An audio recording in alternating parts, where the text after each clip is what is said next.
Hello everybody, today we're going to show you how to do some pole sanding.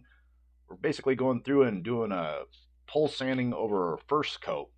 This is kind of a large remodel here, so we did everything with a joint compound. Got everything coated the day before, everything dried nicely the next day, so here we are, we're going to pole sand everything. This is just basic technique because everybody thinks you just put mud on. Most of my videos I use a hot mud, but these larger projects like this, I just use a regular joint compound so I can get everything coated out, and then we turn around and sand it. So this is doing the sanding technique using all-purpose joint compound.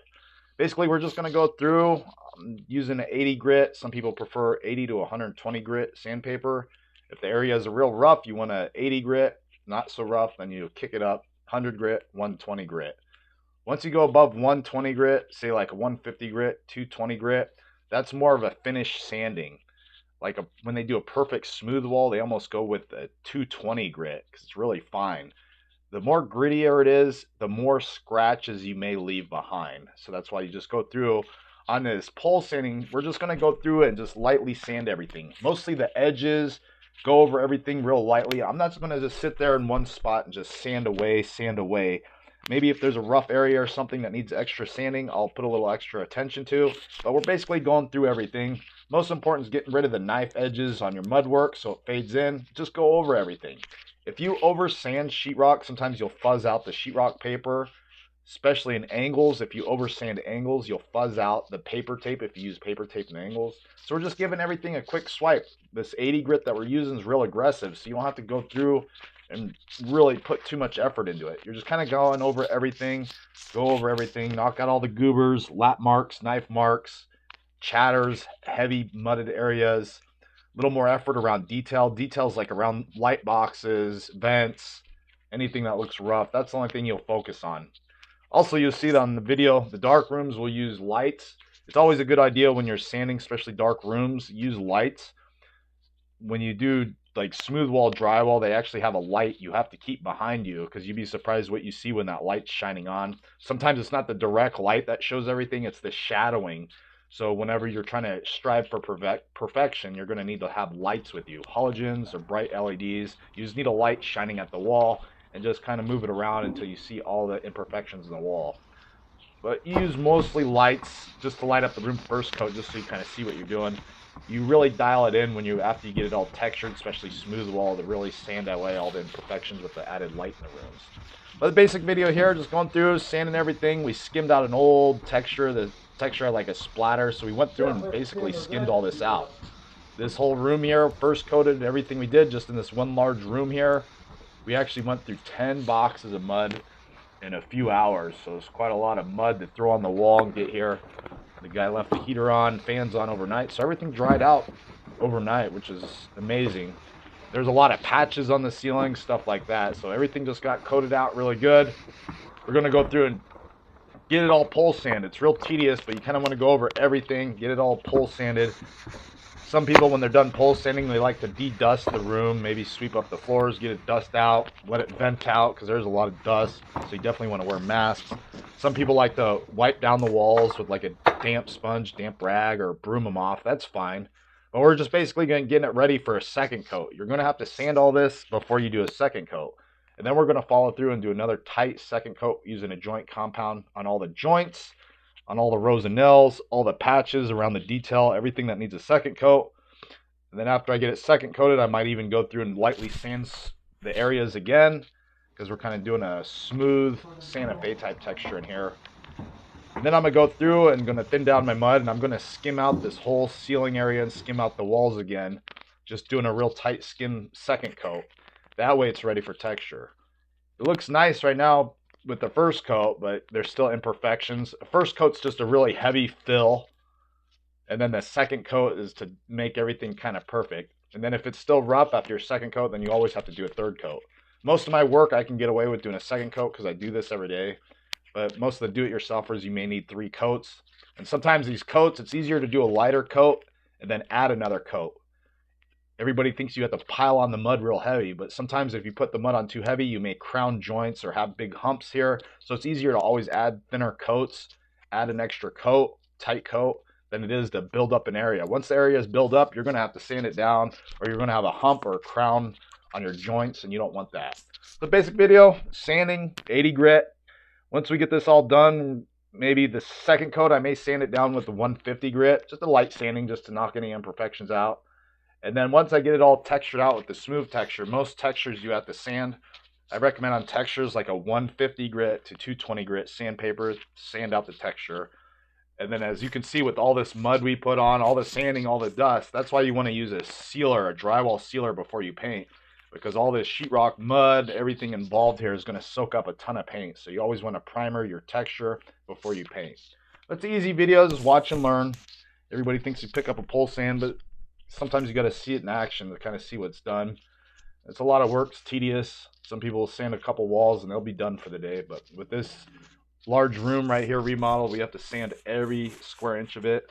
And I'm just going over everything. I'm not sitting there grinding away all the mud. I'm just going over a quick sand job on first coat. Maybe a second coat, I may sand it a little more effort. And definitely on a finish texture sanding, especially with a smooth wall type texture, you want to put more effort into it, more lighting, so you can see what you're sanding away. I hope this video is helpful. Simple drywall repair channel here. We have a lot of videos, playlists, stuff like this. This is a larger project. We mostly do repairs, but a larger project like this is a job that's literally a couple miles from my house. So I'm giving this guy an hourly rate. So this guy's making money off me for doing all this work, but I'm just grateful to have the work. Working less than 2 miles from my house, charging the guy an hourly rate because there's a lot to do here. It's not just this whole one room we're doing. He has a whole other part of the house that he needs sheetrocked, all that. So there's a lot of hours involved with this project. But I hope you liked the video. We also have plenty of other videos on the channel. So please like, subscribe if you haven't done it already, and leave a comment. Thanks for viewing.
skim over.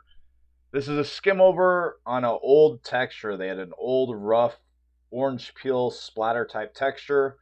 We were called in here to get it all skimmed out. Basically, they're doing a Santa Fe type texture. It's a smooth texture. But whenever you change your textures on any walls or ceilings, you're going to have to go through the process of skimming it out. It has to be skimmed out smooth. 1 coat, 2 coats. If the texture is really heavy that you're skimming over, sometimes you have to even do a 3 coats over it before you change the texture. You can't texture over textures. You always have to texture over smooth areas. If you put a texture over the existing texture, you're going to have some rough, ugly walls and ceilings. So on this day one, we came in here and get all the sheetrock they had hung. We had to get it all taped, first coated. Came through, skimmed out all the existing texture using a regular joint compound. I think on the first day of coating this, we went through almost 10 boxes of mud. That's a lot of mud for the ceiling and for the little bit of sheetrock they had hung. Probably less than 10 sheets of sheetrock. But we got everything coated. I think we came back 2 days later, gave it a full day to really set up the next day, and then we came back since it's winter, so we let it set for a couple days with the heater on in the house. Basically, coming through here, the second coat process, we like to go through anything that's rough, go through and sand anything with like an 80 grit or 100 grit sandpaper, and then once you're going to start skimming out everything, on this, I'm just using a basic all-purpose joint compound. We have to thin it down. You don't want it too thin. You're not trying to thin it down like water. Like I'd say just like a pancake consistency. Sometimes if you're skimming and the mud's too heavy and you skim over and over and over walls and walls, your wrists will get tired. So that's why you want a nice skim, thin coat of skimming mud. So it just goes over. You're not trying to really put a heavy coat on or heavy layers on. You're just doing tight skim coats. If you do heavy layers, you're going to have to start sanding it all down. So it's easier to do nice, tight skim coats for the first coat and second coat. Some guys like to even do the opposite direction for their second coat, but whatever it takes. We're just going to get all this second coated. It's a long process video. Of course, there's not going to be no sound because on this, it's 2 guys working together with music playing, and I don't want to get no copyrights with the music playing in the background and with us talking, probably some stuff that shouldn't be heard over the internet. So it's between us 2 that we talk about. But it's pretty simple. Skimming everything out, going through, skim, skim, skim. You just keep working your way over. This is a large remodel that we're doing, but an easier way to do it yourself is maybe just do a wall at a time or a small ceiling at a time. And only skim out with joint compounds. They're easier to work with. If you try to skim out with hot muds, they might start setting up before you even finish the project. So it's easier to skim out with a joint compound and then let it set up overnight and then come back and follow through with the second coat. And like I said, if the textures are really rough, sometimes you might even need 3 coats. But on this project, we're doing a nice 2-coat skim job. We might even go through and sand any rough stuff like around lights, boxes, angles, and then we might even do a little bit of touch up, and then we're going to go through on the next process and do a nice smooth Santa Fe on this. So this job is going to get 2 skim coats, a touch up, and a smooth Santa Fe put over it. So this job is going to be perfect. Really nice job. The guy's getting a nice job here because instead of paying piecework, this guy wants to pay hourly. So if you are going to hire people hourly, sometimes it's better because you will get more detail, more time put into it, but you are going to pay hours. And if anyone's going to not pay my full price to do a job and they insist on paying hourlies, well, I'm going to make sure I get hours on the job. So just keep that in mind. When you think you're paying hourly, you're getting a good deal. Sometimes you'll get better results, but in the long run, you may pay more if you're paying hourly. So sometimes on a big project like this, you want to divide up the hours, what you think, what the total cost will be. So, but it's a pretty easy video like this. Skim it all out, get it all ready for texture, and that's pretty much it. So if you have a house in your or a wall or a ceiling that's pretty rough, has a rough texture, and you don't like the texture, well, this is a step process you have to do. You're going to have to skim it out. Skim it out new, start over, nice smooth walls. Honestly, I would have just skimmed this out 2 or 3 times, sanded it, and called it a day. It would be a nice smooth wall look, ready to go. It's almost a shame that I did all this work here, skimming all this out, and then I'm going to have to turn around and texture over all this skim coating. So, skim coat it out 3 times. I think you'd have a nice, perfect wall or ceiling. And that's honestly what I would do in my property if I wanted smooth looking walls. It's not a level 5 smooth wall, but it's pretty close. If you want to do perfect smooth wall, in between each coat, you're going to have to sand, de-dust, and do tight skims. And maybe with a level 5, you almost have to do 3 or 4 tight skim coats to get a perfect walls, perfect ceilings when you're skimming over old texture. But simple video, watch. This is just basically watch and learn the step process. It's a long, tedious video, of course. You fast forward. But if you want to really support me, you would just let this video play, let the commercials play, let the video loop over and over hundreds of times.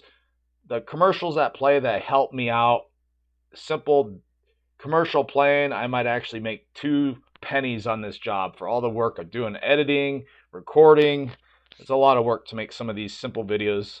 I know they're not elaborate like most YouTube videos, but a lot of work goes into making this video, recording it in the field, and then coming home after doing a long work day and then try to edit this when I have extra time. So if you can support the channel, of course, always subscribe, always like, always comment.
Hello everybody, today we're doing a Santa Fe smooth texture. This is a very large room that we're texturing. Basically, I already went through, we got everything sheetrocked, tape, coated, everything got skimmed out, second coated, second coat skimmed out, sanded, touched up, everything. So this is texture day. With this, we're doing a Santa Fe type texture. Santa Fe, it's like a smooth texture, but it's not like a smooth texture. It's not pulled tight with like 12s or 14-inch knives. These are done with Santa Fe knives. So it's put on a little heavier. Also, we're using a yellow type of mud. This is like a topping. Out here we call it red line. We like to use this topping red line mud for the textures over smooth skimmed out areas because it doesn't leave air bubbles and it's really easy to sand because once we get this all textured out, the next step we have to go through and pole sand every square inch of this. So we like to use these toppings. It just makes everything perfect, clean. It just makes it just a perfect Santa Fe job. First things first, homeowner, we always like to show them what the Santa Fe is because they know what they want, but we like to show them a little area. So we do Santa Fe. There's different types of Santa Fe's. There's like an 80-20, so it'd be 80% smooth, 20% skip voids. But some homeowners, they just want it really smooth. Not a perfect level 5 smooth wall. It's like a Santa Fe. So the standard, when they want really smooth Santa Fe, they go with what's called a 90-10. So it's 90% smooth, 10% skip voids here and there. And you'll see a few skip voids here and there as we work along here. The homeowner to even want it smoother. So we're just going to give them, let's say, a 95% smooth, 5% voids. 95.35.55% is what we're giving him. But that's just what it is. It's just basic terminology for us drywallers to know how smooth they want it. If you're going to go with 100% Santa Fe, you might as well just skim out your walls tight, skim out everything tight. You wouldn't use these 18 or 24-inch knives. You would just do a tight skim coat, smooth wall type, just with a really tight skim coat. But basically, just working along here, we're both working on stilts because it's ceiling work. So with these ceilings, we like to wear stilts whenever possible. Also using the big 18-inch texture knives. So that way we can move along, get the big stuff, the ceilings out of the way right away. This is a big room. This is almost 1,000 square foot, one room. It's a pretty big room. We had to go through and skim out everything. I'd say the first day, mudding. First coat, me and another guy, we skimmed out and coated with 15 boxes of mud. Then I had to go through and second coat everything. I think we used another 5 boxes. And then with this red line texture, believe it or not, we mixed 1, 2, 3 bags of red line. Each bag is 50 pounds. So we're putting on almost 150 pounds of red line mud just on this ceiling and these wall areas. So it's going through a ton of materials. So it's going to be a really nice slicked out job. Basically going to knock out the whole ceiling, go through. We'd like to do ceilings first. Then we like to bring down the high walls. And then we make sure we got everything, get off stilts. And then we like to do the bottoms. Any little rooms, closets, stuff like that. Just little areas we do at the very end. But with this process here, me and my buddy, we got a process where we were doing it where I put on all the mud in front of him and then he comes and trowels it down. So you don't have one guy scooping and putting it on. You have one guy scooping it on, putting on the mud, and then we have another guy that's right behind us troweling it down. So we have a good system for these large areas like this. When you're working with 2 guys that work together for a while, you got a nice technique to get this done quickly.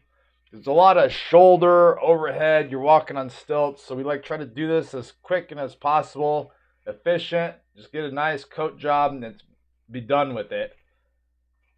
So most of these jobs, like when you're going to go through and you're doing a smooth coat, you want to smooth out old, ugly texture, rough textures. So this is a process it would take. You'd have to skim out everything.